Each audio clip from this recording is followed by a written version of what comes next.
वेद कुमारी आयुर्वेद में आप सबका स्वागत है। मैं हूं डॉक्टर अनिकेत यादव, सीईओ वेद कुमारी वेलनेस फार्मेसी। बहुत सारे लोगों ने पूछा कि वेट लॉस कैसे किया जाए, तो आज हम उसी के ऊपर बात करेंगे।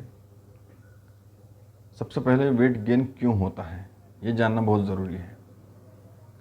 बहुत सारे लोग घर में कुछ ना कुछ रेमेडीज़ करते हैं, लेकिन 80% लोगों को रिज़ल्ट नहीं मिल पाता है।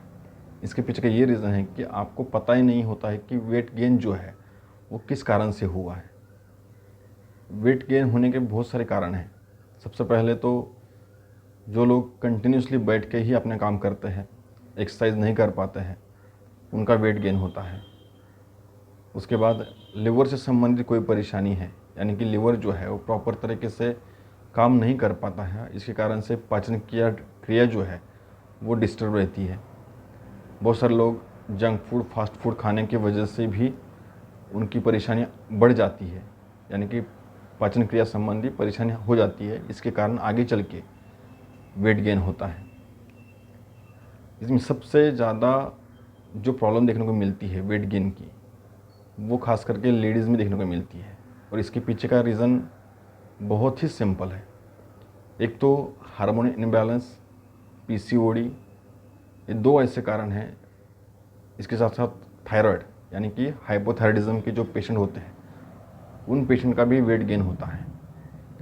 तो ये जो कारण है, तो इसके अंदर शरीर के अंदर के जितने भी धातु होते हैं वो बिगड़ जाते हैं, जिसके कारण से वेट गेन होता है।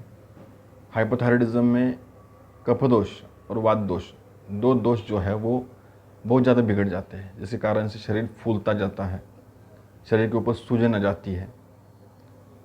इसके अलावा हार्मोन इम्बैलेंस और पीसीओडी के अंदर वेट गेन होता है। कफदोष जो है वो डिस्टर्ब हो जाता है, बिगड़ जाता है। वात तो वैसे भी बिगड़ा हुआ रहता है, जिसके कारण से जो ब्लीडिंग होनी चाहिए पीरियड्स के टाइम पे वो प्रॉपर तरीके से नहीं हो पाती है।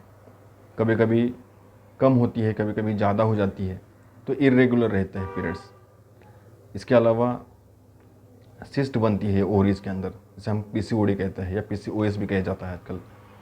तो इसके कारण से एब्डोमिनल जो एरिया है वो बढ़ता है।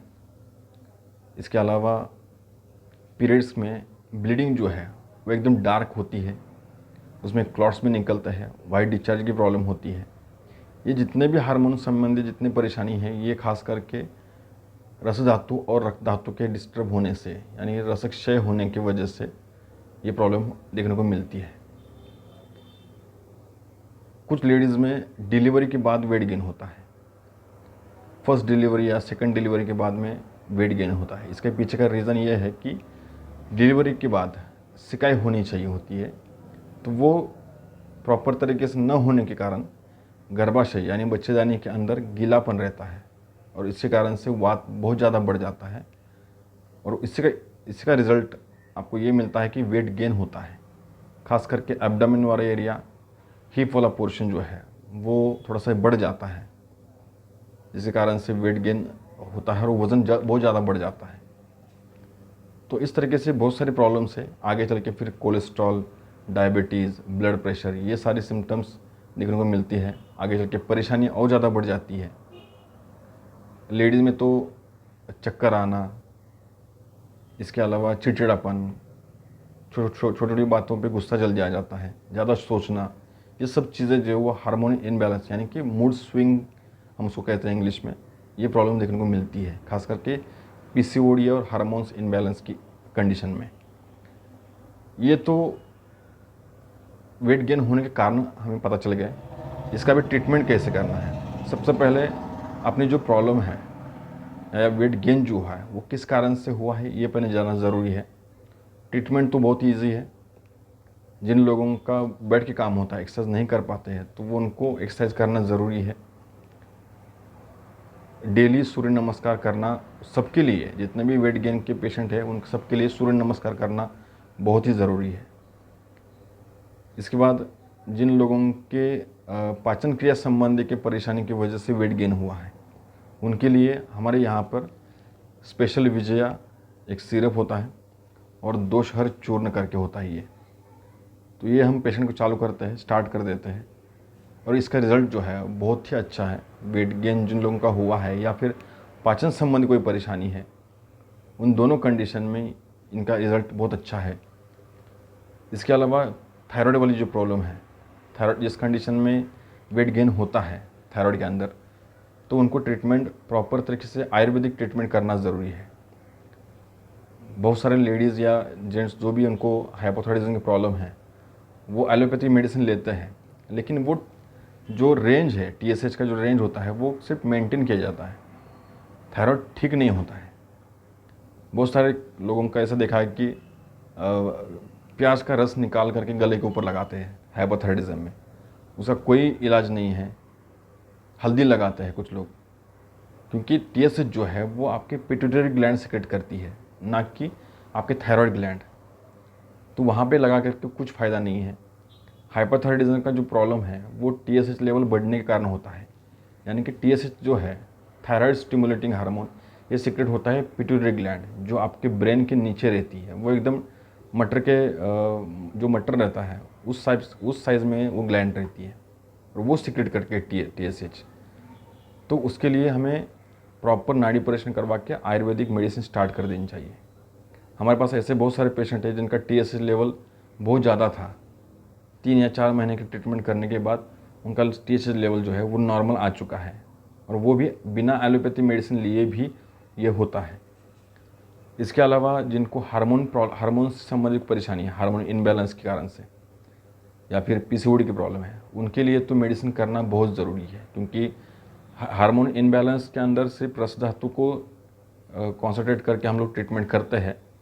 लेकिन अगर PCOD की प्रॉब्लम है तो दोषों के अकॉर्डिंगली, धातुओं के अकॉर्डिंगली उनको ट्रीटमेंट करनी पड़ती है।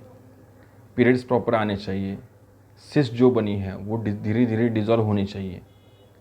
सिस्ट बनने का पीछे का रीज़न जो है वो कफदोष और वात दोष होता है, तो उनको भी ट्रीटमेंट करने की ज़रूरी होती है।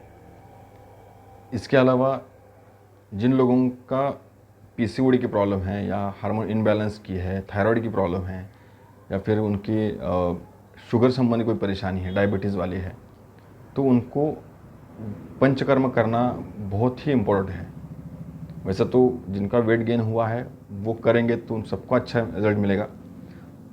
जिनका PCOD, थायराइड, हार्मोन इनबैलेंस, इनको जब इस कारण से वेट गेन हुआ है उनको वमन करवाना चाहिए पंचकर्म के अंदर। इसके अलावा जिन लोगों को डाइजेस्ट संबंधी परेशानी है उनको विरेचन करवाना चाहिए, और जिन लेडीज़ का डिलीवरी के बाद वेट गेन हुआ है उनको बस्ती करनी ज़रूरी है, यानी कि एक प्रकार से इनीमा होता है। तो ये सब पंचकर्म करने के बाद रिजल्ट जो है बहुत ही अच्छा मिल जाता है। जो मेडिसिन से टाइम लगता है उससे बहुत ही कम टाइम में पंचकर्म करने के बाद वेट जो गेन हुआ है वो लॉस जल्दी हो जाता है। तो वो आप पंचकर्म भी करवा सकते हैं और आयुर्वेदिक मेडिसिन स्टार्ट करके भी वेट लॉस कर सकते हैं। बहुत सारे लोग नींबू और गर्म पानी लेते हैं, या शहद और गर्म पानी लेते हैं, वो टोटली गलत है, क्योंकि गर्म पानी जो है वो वेट लॉस करता है। शहद जो है वो भी वेट लॉस करता है, लेकिन वो अपनी मतलब सिंगल अगर लेते हैं तो, अगर आप उसको मिक्स करके लेंगे तो उसका रिज़ल्ट नहीं मिलता है, क्योंकि उसकी जो प्रॉपर्टी है दोनों की वो चेंज हो जाती है, जिस कारण से वेट लॉस नहीं होता है। कुछ लोग दालचीनी लेते हैं, उससे थोड़ा बहुत फ़र्क मिलता है, वेट लॉस होता है, लेकिन दालचीनी जो है वो बहुत ज़्यादा गर्म होने के कारण से आगे चल के फिर डाइजेशन संबंधी कोई परेशानी या फिर पाइल्स की शिकायत हो जाती है। तो उससे बचने से, वो करने से अच्छा है कि आयुर्वेदिक नाड़ी परीक्षण करवा के आयुर्वेदिक मेडिसिन स्टार्ट करें, ताकि आपको जो रिज़ल्ट चाहिए वो बहुत ही अच्छा मिलेगा विदाउट एनी साइड इफ़ेक्ट्स। तो आप अगर हमसे मिलना चाहते हैं, हमारा एड्रेस और मोबाइल नंबर, अपॉइंटमेंट नंबर जो है वो आपको डिस्क्रिप्शन बॉक्स में मिल जाएगा, आप वहाँ से लेकर के आप कॉन्टैक्ट कर सकते हैं। तो आज के लिए इतना ही, नेक्स्ट वीडियो में बहुत जल्द मिलेंगे। Thank you.